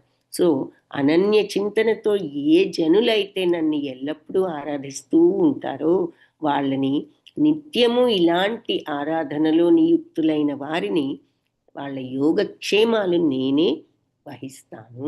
ఉదాహరణగా మరి పైన కుచేలుడు భక్తుడు, ఆ కుచేలుడు మరి కొంత దారిద్ర్యం అనుభవించాడు కొన్ని విషయాల్లో. ఎందుకు అంటే మరి ఎవరైనా ఎవరి కర్మకు వాళ్ళు బాధ్యులు కదా. తెలియక మరి చిన్నతనంలో వాళ్ళిద్దరూ సాందీపని ముని దగ్గర విద్య నేర్చుకుంటున్నారు కదా. అప్పుడు ఒకరోజు కుచేలుడు ఏదో ప్రశ్న అడిగితే గురువుగారు సమాధానం చెప్పలేదు. శ్రీకృష్ణుడు తెలిసినా కూడా మరి తన స్నేహితుడు చెప్పలేదు, తను చెప్తే బాధపడతాడేమో అని ఆయన చెప్పకుండా ఉండడం. సో వీళ్ళిద్దరిని ఏదో అడవికి వెళ్ళి ఏదో కట్టెలో ఏదో తీసుకురమ్మని ఆయన పనిష్మెంట్ లాగా పంపడం జరుగుతుంది. అయితే ఈ గురువు గారి భార్య వెళ్ళేటప్పుడు వీళ్ళకి కొన్ని శనగలు ఇస్తుంది తినమని. సో వీళ్ళు అడవిలోకి వెళ్ళేసరికి అక్కడ పెద్ద గాలివాన లాంటిది ఏదో వస్తుంది. సో వీళ్ళు ఒక చెట్టు ఎక్కి కూర్చుంటారు, గాలివాన వచ్చింది కదా అని, తగ్గేవారు పైన కొమ్మ మీద. అయితే కుచేలుడు పైకి ఒక కొమ్మ, ఈయన ఇంకొక కొమ్మ మీద ఉన్నప్పుడు కుచేలుడు దగ్గర ఉన్నాయి శనగలు. ఈ కుచేలుడు కాకలు వేసి శనగలు మొత్తం ఆయన తినేస్తా. మరి ఇద్దరికి అని ఆవిడ ఇచ్చిన శనగలు ఇతను ఒక్కడే తినేయడం జరుగుతుంది. ఆ తర్వాత మరి మరి ఏది ఏమైనా అది ఇక్కడ మనకి లెఫ్ట్లో చూపిస్తున్నారు. తర్వాత కుచేలుడు మరి పెద్ద అయిన తర్వాత కొద్దిగా ఈ దారిద్ర్యంలో ఉండడం, భార్య ప్రోద్బలంతో సరే భగవంతుడి దగ్గరికి వెళ్ళడం, అడగాలని వెళ్ళడు, భక్తితో ఉన్నవాడు కాబట్టి చూస్తే చాలనుకుని వెళ్తాడు. భగవంతుడు సర్వము తెలిసిన ఆయన కాబట్టి ఆయన అడగకపోయినా ఆయనకు అన్ని మర్యాదలు చేసి ఆయన మళ్ళీ వెళ్ళేసరికి ఆయనకి ఇంట్లో మరి ధనాన్ని అన్నీ కూడా ఇవ్వడం జరిగింది. అది మీ అందరికీ తెలిసే ఉంటుంది. సుధాముడు కుచేలుడి యొక్క స్టోరీ అది చూపిస్తున్నారు. వాళ్ళ యోగక్షేమాలు, నిత్యము నన్ను ఆరాధించే వాళ్ళ యోగక్షేమాలు నేను లేనిదిస్తాను, ఉన్నదాన్ని సంరక్షిస్తాను అన్నట్టు కదా. ఇక్కడ ప్రహ్లాదుడు మరి భక్త ప్రహ్లాదుని వాళ్ళ తండ్రి ఎన్ని రకాలుగా చంపాలని చూసినా కూడా ప్రతిసారి భగవంతుడు ఆయన్ను రక్షించడం జరిగింది. సో యోగక్షేమం నేనే వహిస్తాను. ఎవరికి అనన్య చింతనతో నన్ను ఉపాసన చేసే జనులు ఎవరికైనా వాళ్ళు నిత్యము ఇలాంటి ఉపాసనలో యుక్తులైన వాళ్లకు యోగక్షేమాలు నేనే చూస్తాను. యాంతి దేవవ్రత దేవాన్ పితృన్ యాంతి పితృవ్రత భూతాని యాంతి భూతేజ్య యాంతి మధ్యాజినోపిమాం. సో ఇక్కడ చెప్తున్నారు, దేవతల్ని పూజించే వాళ్ళు దేవతల్లో జన్మిస్తారు, పితృదేవతలను ఆరాధించే వాళ్ళు పితృలోకాలకు వెళ్తారు, భూత ప్రేతాలను అర్చించే వాళ్ళు అలాంటి వాటిల్లో పుడతారు. నా భక్తులు మాత్రం నన్నే చేరుకుంటారు. సో దేవతలను పూజిస్తే దేవతలు, పితృదేవతలను ఆరాధిస్తే ఆలోకాలు, భూత ప్రేతాలను ఆరాధిస్తే ఆలోకాలు. మరి కొంతమంది భూత ప్రేతాలు ఆరాధించే వాళ్ళు కూడా ఉంటారు ఇదివరకు రోజుల్లో. ఇప్పటి రోజుల్లో మరి ఎవరైతే చెడుని ఆరాధిస్తూ ఉంటారో, చెడు మార్గంలోకి వెళ్తారో వాళ్ళని అనుకోవచ్చు. ఇంకా నా భక్తులు మాత్రం నన్నే చేరుకుంటారు. సో దేవతల్లో జన్మించిన అక్కడ కూడా జనన మరణాలు ఉన్నాయని నిన్న చూసాం. అన్ని లోకాల్లోనూ బ్రహ్మదేవుడు కూడా ఉన్నది అని చూసాం. కానీ భగవంతుని చేరుకున్నప్పుడు ఇక అక్కడ మాత్రం మళ్ళీ తిరిగి వచ్చే పని లేదు అని చూసాం. సో అది చెప్తున్నారు. సో ఎవరిని పూజిస్తే అక్కడికి వెళ్తాం, దేని మీద ఆసక్తి ఉంటే అదే అవుతాం. యథాం తద్భవతి లాగా ఎవరిని పూజిస్తే అక్కడికే వెళ్తాము. సో అందుకని మళ్ళీ మనకి గుర్తు చేస్తున్నారు అనమాట. సో నా భక్తులు నన్నే చేరుకుంటారు. కొంతమంది భక్తులు కుచేలుడు, శబరి, గజేంద్రుడు ఈ భక్తి భావం ఎంత సరళమైనదో చెప్తున్నారు. భగవంతుడికి ఏదో మనం ఎన్నో చేయక్కర్లా, భక్తితో ఏది సమర్పించినా తీసుకుంటారు. ఇది ఇంపార్టెంట్ శ్లోకాన్ని. పత్రం పుష్పం ఫలం తోయం యో మే భక్త్యా ప్రయచ్చతి తదహం భక్తి ఉపహృతం అశ్నామి ప్రయతాత్మనః. పత్రం ఆకు, పుష్పం పువ్వు, ఫలం పండు, తోయం నీరు. సో ఆకైనా, పువ్వైనా, పండైనా, ఆఖరికి నీరైనా, యోమే ఎవరైతే నాకు భక్త్యా ప్రయచ్చతి భక్తితో సమర్పిస్తారో తదహం దానిని నేను భక్తి ఉపహృతం భక్తితో ఇచ్చినటువంటి ఆ దానిని అశ్నామి స్వీకరిస్తాను, ప్రయతాత్మన సంతోషంగా నేను స్వీకరిస్తాను. నాకు మరి నా భక్తుడు ఆకైనా, పువ్వైనా, పండైనా, ఆఖరికి నీరైనా భక్తితో సమర్పిస్తే నేను సంతోషంగా స్వీకరిస్తాను. ఇక్కడ భాగవతంలో ఒక స్టోరీ. ఈవిడ రోజు వచ్చి పండ్లు అమ్ముతూ ఉండేది. ఆ రోజుల్లో బియ్యం వేసి పండ్లు తీసుకోవడం ఇవి జరుగుతూ ఉండేవి. సో ఆవిడ వస్తే రోజు బియ్యం వేయడం, పండ్లు తీసుకోవడం ఈ చిన్ని కృష్ణుడు ఇంట్లో చూస్తున్నాడు. ఒకరోజు ఈవిడ వచ్చేటప్పటికి ఇంట్లో అందరు పనుల్లో ఉండి ఆవిడని ఎవరు చూడలే. సో ఈయన దోశల నిండా బియ్యం తీసుకుని వెళ్తారు. అయితే ఈ చిన్ని చేతుల నుంచి బియ్యం అన్ని జారిపోయి ఆవిడ దగ్గరికి వెళ్ళేసరికి ఏదో ఒకటో రెండో గింజలు మిగులుతాయి ఆ చేతిలో. ఆవిడ ఎంతో ప్రేమతో తన బుట్టలో ఉన్న కొన్ని పళ్ళని ఆయనకి ఇచ్చేస్తుంది అన్నమాట. సో అంటే ఆవిడ భగవంతుడి మీద ఆ ప్రేమతో ఇచ్చింది కాబట్టి తనకేదో వస్తుందని ఇవ్వలేదు. కాబట్టి ఆవిడ ఇచ్చింది తరువాత బుట్టలో చూసుకుంటే ఆవిడకి ఇవన్నీ కనిపిస్తాయి, వైడూర్యాలు ఇవన్నీ.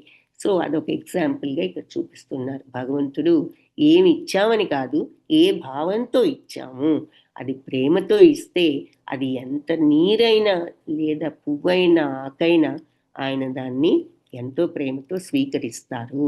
సో భగవంతుడు భావప్రియుడు. ఆయన ఏ భావంతో ఇచ్చాము అని చూస్తారు, కానీ ఆయన ఏమి ఇచ్చారు, వీళ్ళు 10 రకాల నైవేద్యాలు పెట్టారా అది కాదు కావాల్సింది, వీళ్ళు ఎంత భక్తితో సమర్పించారు అన్నదే భగవంతుడు. ఆ భావానికే ఎక్కువ మరి ఇంపార్టెన్స్ ఇస్తారు. సో పత్రం, ఆకు, పుష్పం, ఫలం, తోయం, నీరు. భక్తితో అంటే ఉన్నప్పుడు పెట్టొచ్చు భగవంతుడికి నైవేద్యం, కానీ ఏది పెట్టినా, ఆకు పెట్టినా, పువ్వు పెట్టినా, 10 రకాల కూరలు పెట్టినా ఎలా ఉండాలి అంటే భక్తిభావం ఉండాలి. భక్తిభావం లేనప్పుడు ఏదైనా వ్యర్థం. యత్కరోషి ఈ నెక్స్ట్ రెండు శ్లోకాలు చాలా ఇంపార్టెంట్.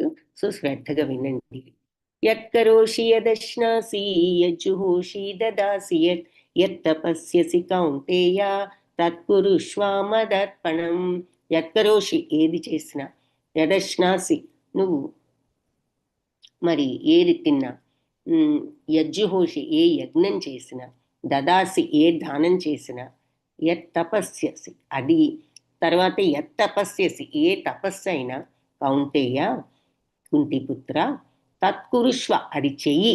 ఎలాగూ అంటే మదర్పణం నాకు అర్పించి చెయ్యి. నువ్వు ఏది తిన్నా, ఏ యజ్ఞం చేసినా, అగ్నిలో ఏది సమర్పించిన, యజ్ఞం అంటే అంతే కదా, అగ్నిలో అన్ని వేస్తూ స్వాహ స్వాహ అంటూ సమిధలు అంటారు, వేసే వాటిని వేస్తూ ఉంటాం కదా. అగ్నిలో అంటే అది యజ్ఞం. ఏ యజ్ఞం చేసినా అగ్నిలో సమర్పిస్తూ ఏ దానం ఇచ్చినా, అందుకే మన వాళ్ళు కృష్ణార్పణం అనుకోవాలి దానం ఇచ్చేటప్పుడు అంటూ ఉంటారు. ఏ దానం ఇచ్చినా, ఏ తపస్సు చేసినా, నువ్వు అసలు నువ్వు ఏ పని చేసినా అని ముందే చెప్పారు. నువ్వు ఏ పని చేసినా, ఏది తిన్నా కూడా భగవంతుడికి అర్పించు, అప్పుడు తిను. యజ్ఞంలో నువ్వు ఏ యజ్ఞం చేసినా భగవంతుడికి సమర్పించు. ఏ దానం ఇచ్చినా అది భగవంతుడికి అనుకుని ఇవ్వు. మరి నువ్వు ఏ తపస్సు చేసినా అది భగవంతుడికి అనుకుని సమర్పించు. వాటన్నిటినీ నాకు సమర్పించి చెయ్యి. తత్కురుష్వ వాటిని చెయ్యి, మదర్పణం నాకు అర్పించి చెయ్యి అంటున్నారనమాట. సో ఏ పని చేసినా, ఏది తిన్నా, ఏ యజ్ఞం చేసినా, ఏ దానం చేసినా, ఏ తపస్సు చేసినా, అసలు నువ్వు ఏ పని చేసినా నాకు సమర్పించి చెయ్యి. ఎందుకప్ప భగవంతుడికి సమర్పించి చెయ్యాలా, చేయకపోతే ఏమవుతుంది అనే సందేహం వస్తే నెక్స్ట్ దాంట్లో ఆన్సర్ ఉంది. శుభాశుభ ఫలైరేవం మోక్షసే కర్మ బంధనై సన్యాసయోగయుక్తాత్మ విముక్తో మాముపైష్యసి. శుభాశుభ ఫలాలు రెండు కూడా మోక్షసే మోక్షం వస్తుంది. కర్మబంధాలు శుభమైన కర్మబంధమైన అశుభమైన కర్మబంధమైన రెండింటి నుంచి మోక్షం వస్తుంది నువ్వు ఈ రకంగా నాకు అర్పించి చేస్తే అంటున్నారు. అంటే కర్మబంధాలు ఏవి ఏర్పడవు, మంచి కర్మబంధాలు రావు, చెడు కర్మబంధాలు రావు. అంటే బ్యాలెన్స్, కర్మబంధాల బ్యాలెన్స్ 0. ఎప్పుడైతే కర్మబంధాలు పలక క్లీన్గా ఉంటుందో, ఏ కర్మబంధాలు లేకుండా మన పలక, అప్పుడు మోక్షానికి అది దారి అన్నమాట. సో శుభమైన కర్మబలం ఎందుకప్ప వదులుకోవడం, శుభం వస్తే మంచిదే కదా అని అనుకుంటే మంచిదే, పుణ్యం వస్తుంది. ఆ పుణ్యం వస్తే ఏం జరుగుతుంది, స్వర్గం వెళ్తాము. స్వర్గానికి వెళ్ళి మన పుణ్యం కరిగిపోయే వరకే ఉంటాం, మళ్ళీ భూలోకానికి రాక తప్పదు. కానీ పుణ్యకర్మ అయినా పాపకర్మ అయినా ఏది అంటకుండా మనం పని చేయగలిగితే ఈ భక్తి భావంతో, అప్పుడు ఇంకా మనకి ఏ కర్మబంధాలు ఉండనప్పుడు మోక్షసే, మోక్షం వస్తుంది. సన్యాస యోగయుక్తాత్మ, నువ్వు ఇటువంటి వైరాగ్యంతో సన్యాసంతో, అంటే నాకేదో కావాలి ఈ పని నుంచి అనే తపన లేకుండా భగవంతుడికి అర్పించాను, సో ఈ పనిని శ్రద్ధగా భగవంతుడి కోసం చెయ్యాలి అనేటటువంటి భావంతో నువ్వు ఈ యోగంలో యుక్తుడవై నువ్వు ఈ రకంగా కర్మలు చేస్తే, సన్యాస యోగంలో యుక్తుడవై విముక్తో మాం ఉపైష్యసి, విముక్తుడవై అంటే ఎందులో నుంచి, జనన మరణ చక్రం నుంచి విముక్తుడవై మాం నన్ను ఉపైష్యసి పొందుతావు అంటున్నారనమాట. సో శుభ అశుభ ఫలాలు రెండిటి నుంచి నీకు మోక్షం వస్తుంది. 2 రకాల కర్మబంధాల నుంచి మోక్షం వస్తుంది. దాంతో ఏమవుతుంది, 2 కర్మబంధాల నుంచి మోక్షం అంటే ఏ కర్మబంధాలు లేకపోతే నువ్వు ఇలా ఈ వైరాగ్యంతో ఈ రకంగా పనులు చేసినప్పుడు నీకు 2 కర్మబంధాల నుంచి మోక్షం వచ్చి నీవు విముక్తుడవై జనన మరణ చక్రం నుంచి నన్ను చేరుకుంటావు. అన్ని పనులు నాకే అర్పితం చేయడం ద్వారా నీవు శుభ అశుభ ఫలితాల బంధాల నుంచి విముక్తి చేయబడతావు. ఈ వైరాగ్యంతో మనస్సు నా మీద లగ్నం చేసి ఆ పనుల మీద నుంచి వచ్చే ఫలితాల మీద కాకుండా అలా చేసినప్పుడు నీవు విముక్తుడవై నన్ను చేరుకుంటావు అని చెప్తున్నారు. అందుకని ఏ పని చేసినా నాకు సమర్పించి చెయ్యి. ఊరికినే మాటలతో నీకు సమర్పించాను దేవుడా అనుకుని చేయడం కాదు, మనస్ఫూర్తిగా ఆ భావంతో ఉన్నప్పుడు మనకి ఆ కర్మబంధాలు ఏర్పడవు.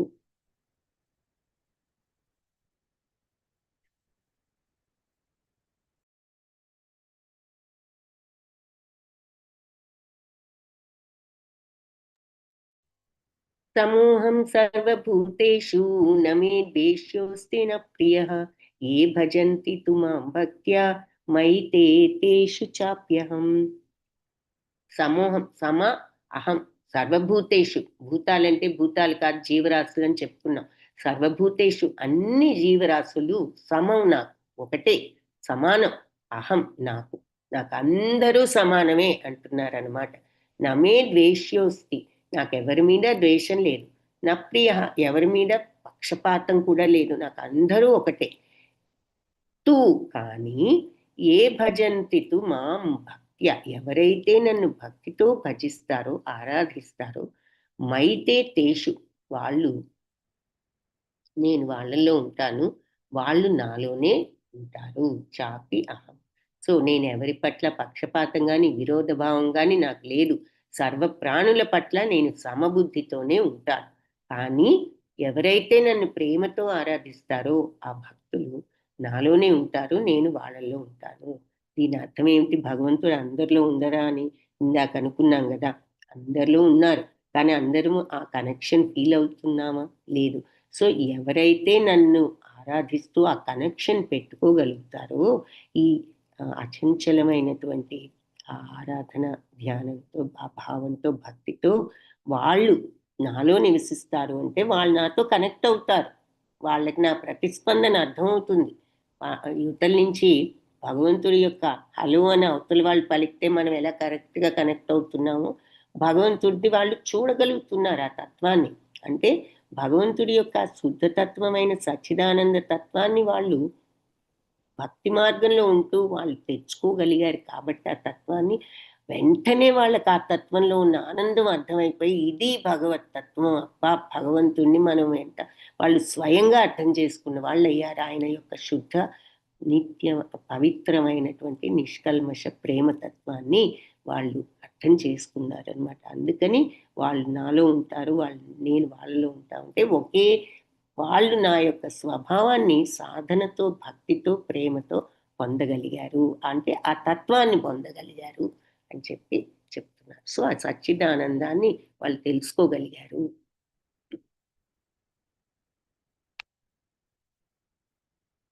అలా ఆ తత్వాన్ని తెలుసుకున్నప్పుడు మరి వాళ్ళు నాలో నేను వాళ్ళలో ఉన్నాను అంటే దాని అర్థం అది. అప్పుడు ఏం జరుగుతుంది? క్షిప్రం భవతి ధర్మాత్మ శశ్వచ్ఛాంతిం నిగచ్చతి కౌంతేయ ప్రతిజానీహి నమే భక్త ప్రణశ్యతి. క్షిప్రం భవతి ధర్మాత్మ, త్వరలోనే వాళ్ళు ఈ ధర్మాత్ములు అవుతారు. ఏది? శాశ్వత శాంతిని నిగచ్చతి, పొందుతారు. సో వాళ్ళు కౌంతేయ ప్రతిజానీహి, ప్రకటించు, నమే భక్త ప్రణశ్యతి, నా భక్తులు ఎప్పుడు కూడా నాశనం గారు. సో ఇలా వాళ్ళు మరి నన్ను ప్రేమతో ఆరాధించే నా భక్తులు ఎప్పుడు త్వరలోనే వాళ్ళు ధర్మాత్ములవుతారు, శాశ్వత శాంతిని పొందుతారు. కౌంతేయ, నువ్వు ధైర్యంగా ప్రకటించు, నా భక్తులు ఎప్పుడు కూడా నష్టానికి గురికారు, నాశనం కారు. ఇక్కడ మరి ప్రహ్లాదుని హిరణ్యకశ్యపుడు వధ చూపిస్తున్నారు. తర్వాత ప్రహ్లాదుడికి ఆయన ఊరట కలిగించి రాజ్యాభిషేకం చేయడం అదంతా జరిగింది. అది ఇక్కడ చూస్తున్నాం. మరి ప్రహ్లాదుడికి అన్ని రకాలుగా ఎన్నోసార్లు మరణించాల్సి ఉన్నా కూడా ఆయన రక్షించి ఆయన చివరికి రాజును చేయడం జరిగింది.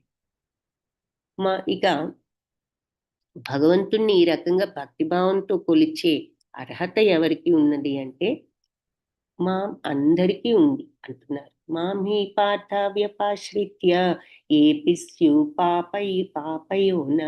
పాపయోనయః స్త్రియో వైశ్యాస్తథా శూద్ర తేపి యాంతి పరాం గతిం.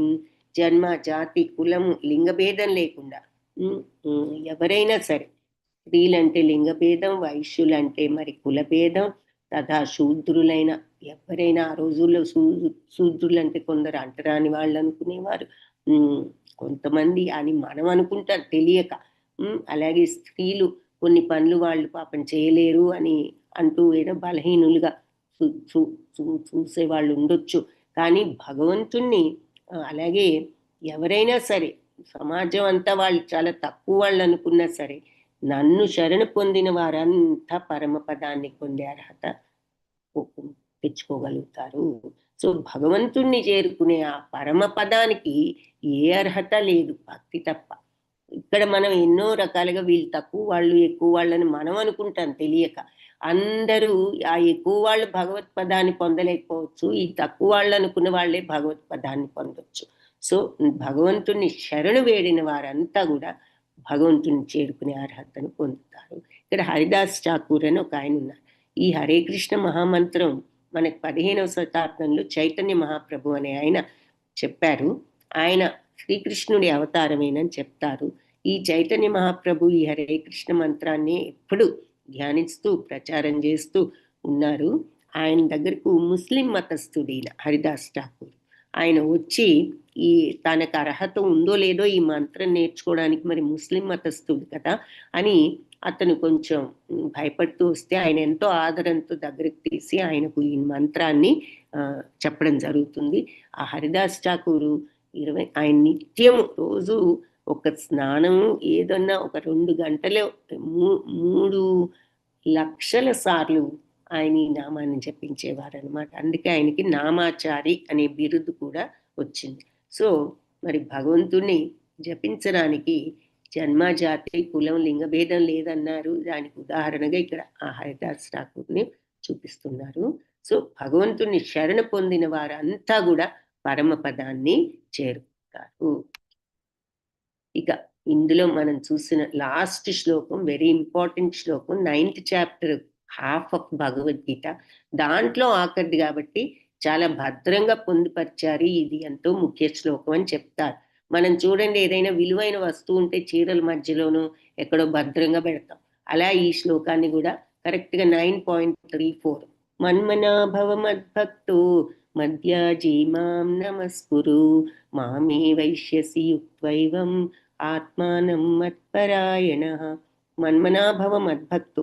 సో మనస్సును నా మీద పెట్టు, మద్భక్తో నా భక్తుడవవు, మధ్యాజీ నన్ను ఆరాధించు, మాం నమస్కురు నాకు నమస్కరించు.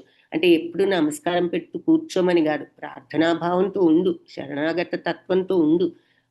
అప్పుడు మామే వైష్యసి నన్నే పొందుతావు. యుక్త్వైవం ఇలాంటి ఆరాధనలో నువ్వు నియుక్తుడవైతే నన్నే పొందుతావు. ఏది మనస్సును భగవంతుడి మీద పెట్టి భక్తితో ఆయన ఆరాధిస్తూ నమస్కరిస్తూ అంటే శరణాగత తత్వంతో ఉన్నప్పుడు, నువ్వు యుక్తుడివై ఈ ప్రవర్తనతో ఉన్నప్పుడు మామే వైష్యసి నన్నే పొందుతావు. ఆత్మానం మత్పరాయణ. నీ ఆత్మను అంటే మనస్సును అన్ని బుద్ధిని నాకు సమర్పించి అంటున్నారు. సో మనస్సును నన్ను స్మరించడంలో నిమగ్నం చేస్తూ నా పట్ల భక్తితో ఉంటూ ఆరాధిస్తూ ప్రణామాలు అంటే శరణాగత భావంతో ఉంటూ పూర్తిగా నా యందే లగ్నం చేసిన తర్వాత నువ్వు తప్పకుండా ఇలా నీ మనసును బుద్ధిని ఈ రకంగా నా మీద నువ్వు నాకు సమర్పించి నా మత్పరాయణ నా మీదే పెట్టి ఉంచావు, నువ్వు తప్పకుండా నన్ను చేరుకుంటావు.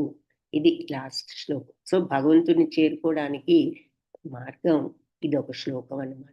అలాగే ఏ పని చేసినా నువ్వు నాకు అర్పించి చెయ్యి. తత్పురుష్వ మదర్పణం. నువ్వేది చేసినా అది నాకు అర్పించి చెయ్యి. ఎందుకు అంటే శుభాశుభ ఫలైరేవం మోక్షసే కర్మబంధనే. శుభాశుభాలన్నిటి నుంచి మోక్షం కర్మబంధాల నుంచి వచ్చి నువ్వు ఇటువంటి సన్యాస యోగంలో యుక్తుడవైతే విముక్తుడవై నన్ను చేరుకుంటా. ఇవన్నీ భగవంతుని చేరుకునే విధానాలు. సో అన్నీ ఆయనకు అర్పించి మరి ఏది చేసినా భగవంతుడి కోసం అన్నట్లుగా.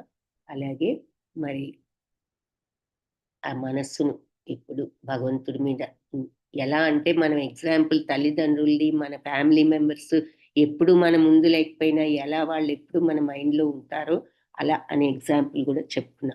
నా భక్తుడివై మరి నన్ను ఆరాధిస్తూ నమస్కారం చేయటం అంటే ఎప్పుడూ నమస్కరిస్తూ కూర్చోమని కాదు, ఆ ప్రార్థనా భావం ఆ శరణాగత తత్వంతో ఉండు.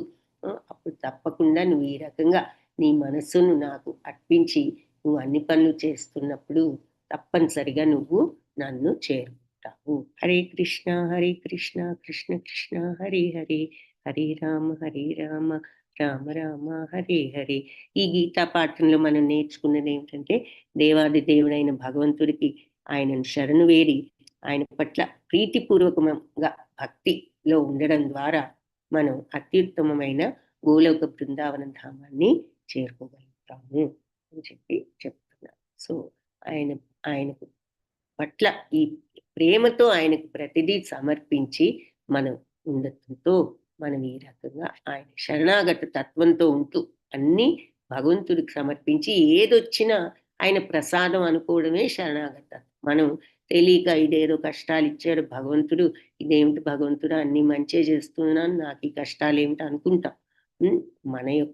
మనకి ఏది కావాలో భగవంతుడు ఏది రావాలో ఆయనకు తెలుసు, ఆయన ఇచ్చాడు అని కంప్లీట్ సరెండర్, అది శరణాగతత్వం. ఏది ఇచ్చినా ప్రసాద భావంతో స్వీకరించడం.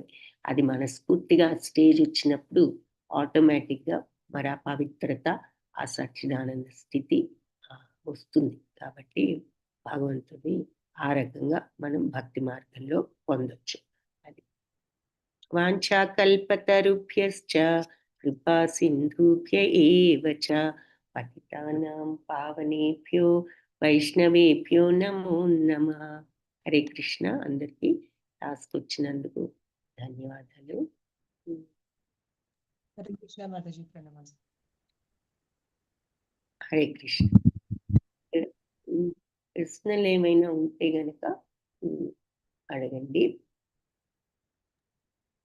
లేదు అంటే class close. Hare Krishna Mataji. Hare Krishna Mataji. Hare Krishna Mataji. Hare Krishna Mataji. Last slide పెట్టమని అడిగారు భువన మాతాజీ. అంటే ఇదా, ఈ స్లైడ్ అయినా మీరు అన్మ్యూట్ చేసుకోవచ్చు మాతాజీ. 9.34 మాతాజీ. 9.3.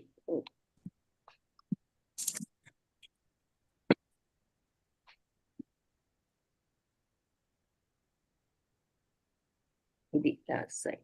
ఎవరైనా క్విక్ గా ప్రాక్టీస్ చేస్తారా? శ్లోకం చెప్తాను, నేను ఒకసారి కొంచెం చెప్పి పైకి మీరు పెట్టండి మాతాజీ, లాస్ట్ లైన్ కనిపించట్లేదు.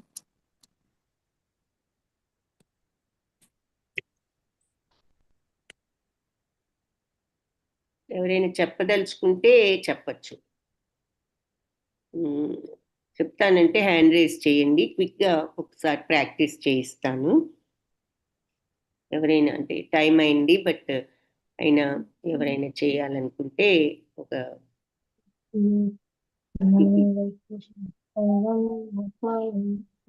నేను చెప్తే మీరు ఫాలో అవ్వండి, తర్వాత మీరు ఫుల్గా చెప్పచ్చు ఒకసారి నేను చెప్పిన తర్వాత రిపీట్. ఓకేనా? క్విక్గా ఎవరైనా చెప్పదలుచుకుంటే ఓకే. ఎవరు హ్యాండ్ రేస్ చేయలేదు, సో రేపు ఏమైనా త్వరగా అయితే చూద్దాం. ఇవి కొన్ని ఇంపార్టెంట్ శ్లోకాస్, ట్రై చేయొచ్చు. ఓకే, ఓకేనా మాతాజీ? స్లైడ్ కనిపించింది కదా మొత్తం? హరే కృష్ణ.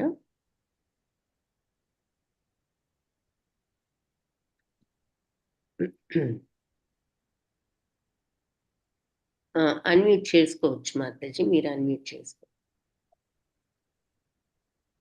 కనిపించింది మాతాజీ, ధన్యవాదాలు. నేను చెప్తాను మాతాజీ, శ్లోకం చెప్తే మీరు చెప్తారా? ఓకే. మన్మనాభవ మద్భక్తో మద్భక్తో ఒక్కొక్కరు చెప్పండి. మాతాజీని చెప్పనివ్వండి ఫస్ట్.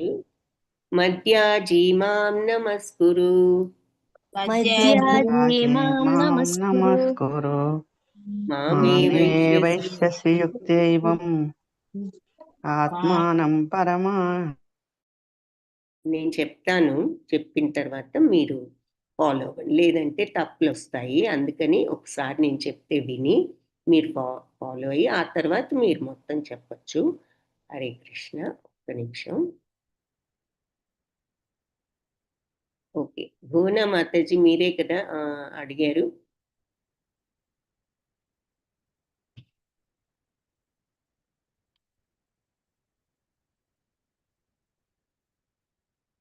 అన్మ్యూట్ చేసుకోండి మాతాజీ. ఇంకెవరైనా చెప్పాలి అనుకుంటే హ్యాండ్ రైజ్ చేయండి. మన్మనాభవ మద్భక్తో. భువన మాతాజీ అన్మ్యూట్ చేసుకోండి మీరు. హరే కృష్ణ. ఓకే, కాస్తుల మాతాజీ, ధనలక్ష్మి మాతాజీ మీరు అన్మ్యూట్ చేసుకోండి. హరే కృష్ణ మాతాజీ. మన్మనాభవ మద్భక్తో మన్మనాభవ మద్భక్తో మధ్యాజీ మాం నమస్కురు, మధ్యాజీ మాం నమస్కురు, మామే వైశ్యసి యుక్త్వైవం మామే వైశ్యసి యుక్తైవం. యుక్త్వైవం తా ఉంది, వా అవుతుంది, యుత్వం కూడా ఉంది. యుక్త్వైవం వా కూడా ఉంది. మామే వైశ్యసి యుక్త్వైవం మామే వైశ్యసి యుక్తైవం ఆత్మానం మత్పరాయణః. ఆత్మానం మత్పరాయణః. చదవండి మాతాజీ, చదువుతారా? ఓకే మాతాజీ. మన్మనాభవ మద్భక్తో మధ్యాజీ మాం నమస్కురు, మామే వైశ్యసి యుక్తైవం ఆత్మానం మత్పరాయణః. Very good. హరే కృష్ణ. హరే కృష్ణ మాతాజీ, ప్రణామాలు మాతాజీ. ఓకే, ఇంకెవరైనా ఉంటే హ్యాండ్ రేస్ చేయండి, లేదంటే మరి క్లోజ్ చేద్దాం. ఓకే, హరే కృష్ణ. సంధ్య మాతాజీ. మన్మనాభవ మద్భక్తో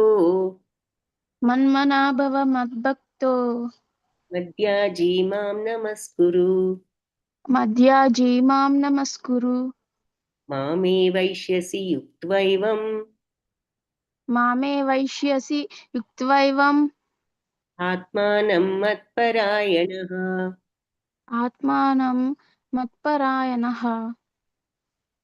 చెప్తారా?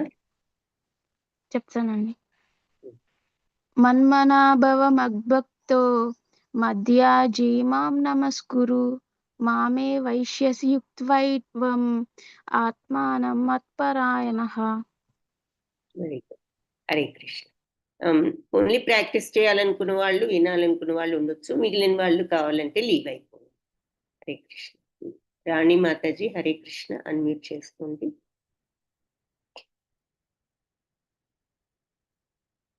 హరే కృష్ణ. రాణి మాతాజీ హ్యాండ్ రైజ్ చేశారు, అన్మ్యూట్ చేసుకోండి. గీత మన్మనాభవ మద్భక్తో మన్మనాభవ మత్తక్యో మద్భక్తో మద్భక్తో మధ్యాజీ మాం నమస్కురు మజ్జాజీ మాం నమస్కురు మామే వైశ్యసి యుక్త్వైవం మామే వైశ్యసి యుక్త్వైవం ఆత్మానం మత్పరాయణః. ఆత్మానం మత్పరాయణః. చదువుతారా మాతాజీ? చదువుతానండి. మన్మనాభవ మద్భక్తో మజ్జాజీ మాం నమస్కురు మామే వైశ్యసి యుక్త్వైవం ఆత్మానం మత్పరాయణః. Very good. హరే కృష్ణ. హరే కృష్ణ.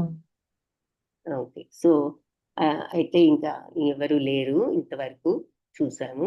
మళ్ళీ రేపు క్లాస్లో 10th చాప్టర్ చూద్దాం, విభూతి యోగం. అది రేపు చూద్దాం. హరే కృష్ణ. నళిని